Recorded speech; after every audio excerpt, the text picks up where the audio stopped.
Howdy everybody, this is Omar, your audio amigo, here today with another showcase video for y'all. This time we're going to be looking at a cute little DAC amp Nugget from Celest. This is the CD2, the smaller non-dongle sibling to the bigger Celest CD20. With its tiny size and affordable price tag of $25 US, this looks like it could be a pretty good on-the-go budget option for consumers looking for something that doesn't have any cables to it. Let's take a closer look. Quick disclaimer, this CD2 was sent to me by Celest themselves for review. I'm not being paid for this review, but because I could turn around and sell this if I wanted in the secondary market, I've gone ahead and activated the paid promotion feature here on YouTube. I do these disclaimers because I believe in full transparency when there's potential bias besides my own personal taste at play. Thank you so much, Celest, for sending me this set, and thank you all for your support. The packaging and accessories on the CD2 are pretty minimal, but that's not a bad thing. These are what I call the Nugget style of DAC amp. You know, there's no real cable or any other really accessories that you would need to use this, every day. All you really get is this inside a little foam tray inside the box, and that's it. The box is small, very lightweight. I don't mind, honestly. Like I said earlier, there's no cables, there's no accessories, there's no anything to really use this every day. So might as well have it in a tiny box with no real wasted space or packaging. That's a good thing. Since there's no cable, we'll move on to how this thing is built. This is a little cast metal brick with a coat of paint over the top to give it that nice green or black color. It also comes in black.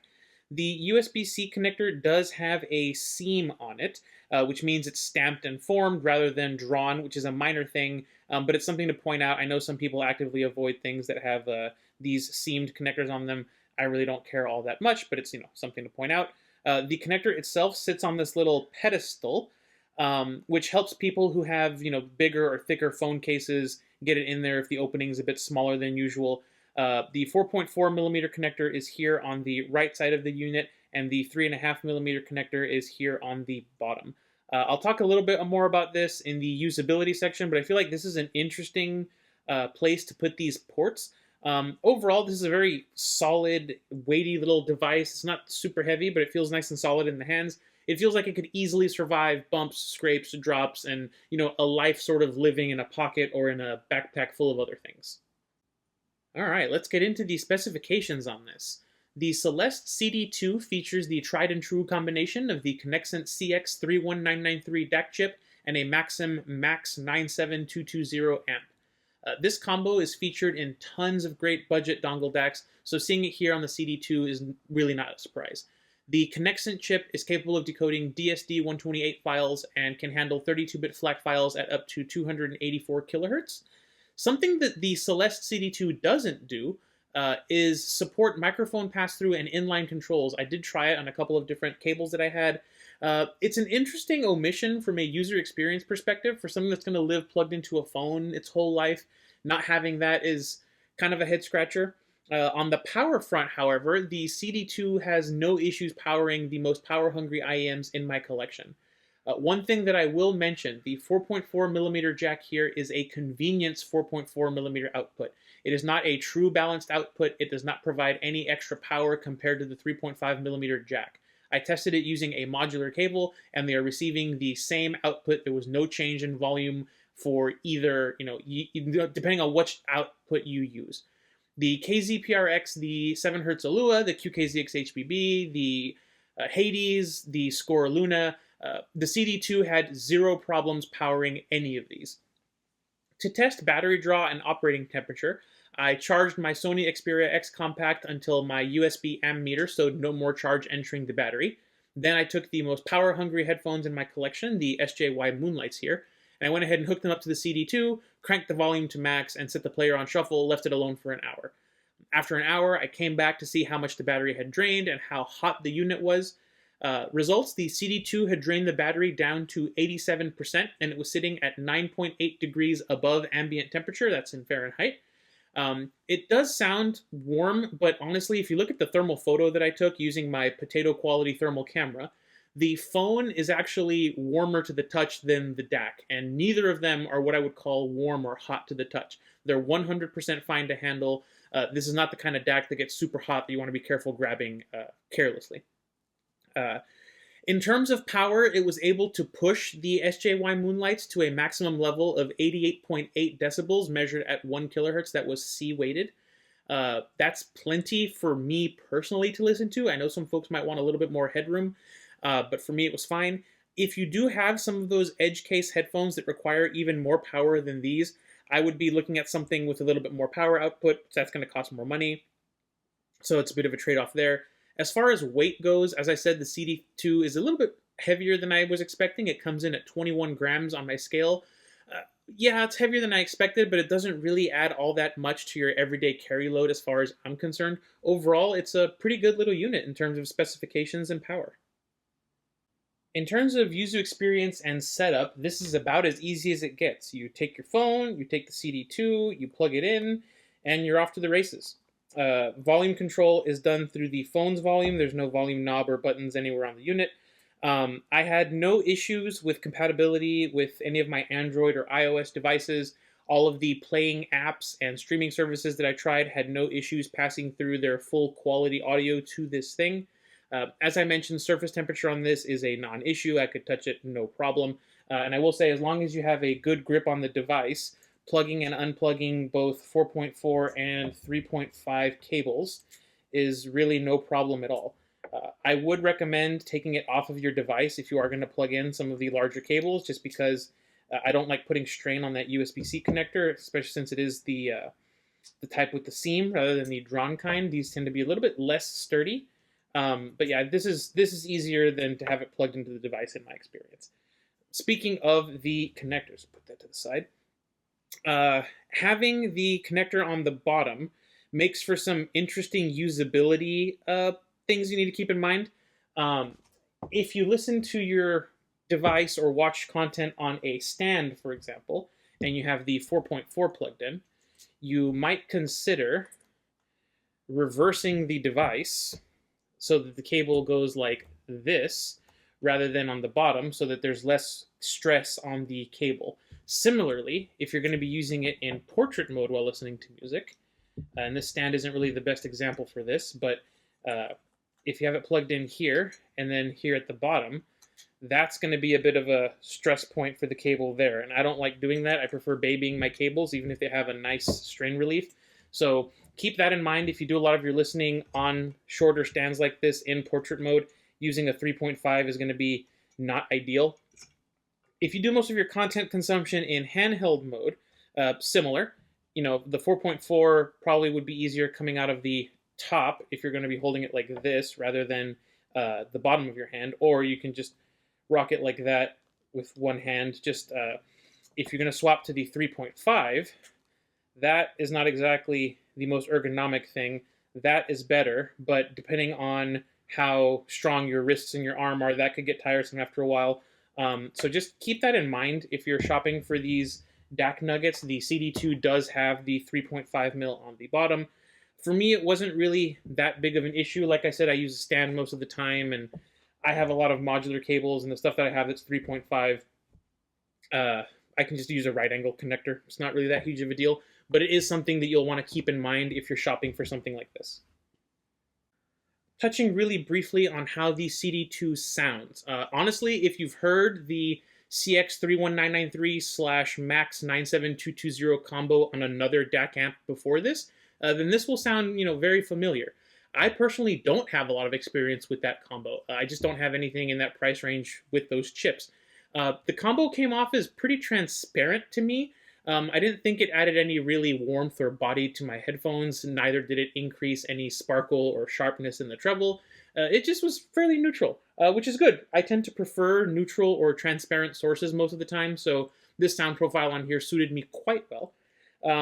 If you were hoping for a more audio-centric dongle evaluation in terms of sound, I apologize. I just don't have all that many dongles to compare it against. I think it sounds nice. It doesn't have as much power as my awful Snowy Night, but that's $110. This is 25. It also is full balanced, twice as many DACs, twice as many amps. So I don't think it's a really fair comparison.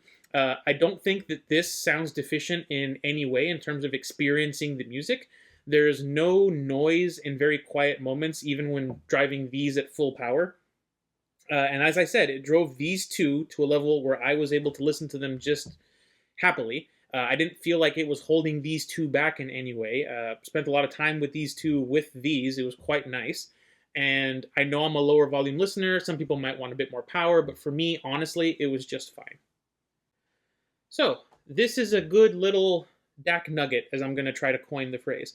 I actually really dig the whole DAC nugget design. I prefer this to the standard, brick with cable attached to it dongle design for everyday usage. I think this is cleaner. I think this is more pocketable.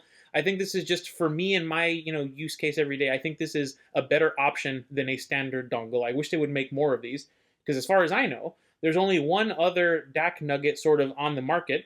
So I think it makes perfect sense to bring it in here for a bit of a head-to-head comparison. So here it is, the KiwiEars Allegro Mini.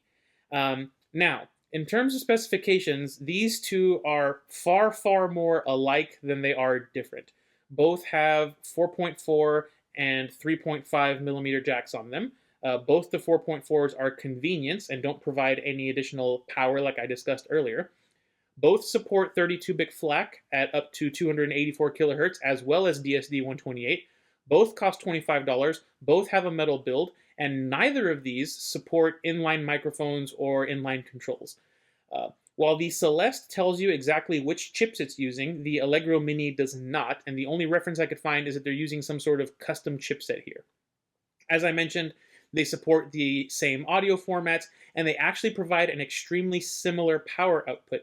The CD2 drove my moonlights to a slightly higher volume compared to the Allegro Mini, but it used a bit more of my phone's battery while doing it, so there's a bit of a trade-off there. Honestly, the difference isn't that much. The Allegro was a degree or so warmer. I'll pull up the thermal camera picture here so y'all can see, compared to the CD2, and I have the temperature listed there as well.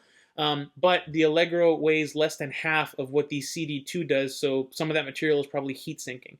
Honestly speaking, these two might as well be identical when it comes to output power, power draw, and operating temperature. When it came to sound, both of these are what I would describe as relatively transparent. I didn't really notice any super noticeable effects going back and forth between these two.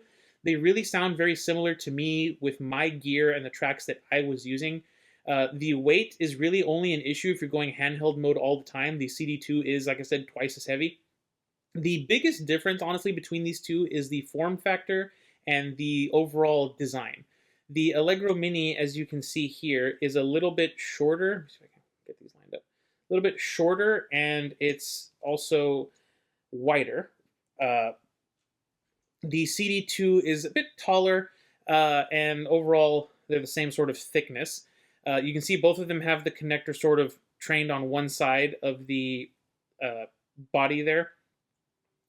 One other thing I will say, if you do use cases with sort of thicker sides on them that stick out quite a bit, the sort of collar area around the USB-C port is a bit taller on the CD2 than it is on the Allegro. I measured it as only being about 0.5 millimeter, but that can make the difference between something fitting into your phone case nicely and not fitting into your phone case at all. So I will say that the collar, the overall size and weight, and honestly, the biggest difference is the placement of the 3.5 mil jack here. That's what's going to determine which one of these two you buy more than, this one drains slightly less battery than this one. This one has a bit more power. That 3.5 mil jack location is going to be the deciding factor here. If you want it on the side and you have a sort of slimmer phone case and weight is a factor, go with the Allegro Mini. If you want it on the bottom, you have a thicker case or that extra tiny bit of power is more important to you, go with the CD2. I think the only other differences worth mentioning is the USB-C ports on here. The Allegro's is the drawn style rather than the stamped style. Minor thing, also the CD2 comes in two colors. There's the green and there's the black, as I mentioned earlier. I honestly think both of these are fantastic little DAC nuggets, and I hope we get some fancier ones with more power and maybe an actual balanced output sometime in the future. But let me take the Allegro away, and we'll go ahead and get straight into our recommendation. Do I recommend the Celest CD-2? Yes, I do. I think this is a really good little audio nugget. This won't be for you if you want something with separate volume control, something with a knob or some buttons on it. It's just not in the cards here. Same goes if you absolutely need something that passes through your inline controls and your microphone input. If you're one of those people that just rocks that constantly all day, every day, maybe you're a biker or you do a lot of meetings on the go, this is not going to do that for you. I also would not recommend this to power some of those edge case headphones. The Modhouse Tungsten, the original HiFiMan HE6. You're going to want something with more juice than this to push those to their fullest potential. If, however, you've got $30 to spend, you want something without a cable that stays cool, has excellent power output, looks nice, is portable, built really solidly, I think the CD2 is a great choice. And if you hate green, as I said, don't worry, it comes in black. But that's gonna wrap up this one. As I mentioned, I really like these little dongle nuggets. They're perfect for on-the-go use. They're super affordable. They work fantastically with basically any IEM, and I will say most headphones. I think for someone who misses the headphone jack on their phone, picking up one of these is a great move, especially at this price. Shout out to Celeste for sending me this unit out for review. And that's going to do it for now. I appreciate everyone and all your continued support. Thank you all so much for watching. This has been Omar with Audio Amigo Reviews, and I'll catch you all next time.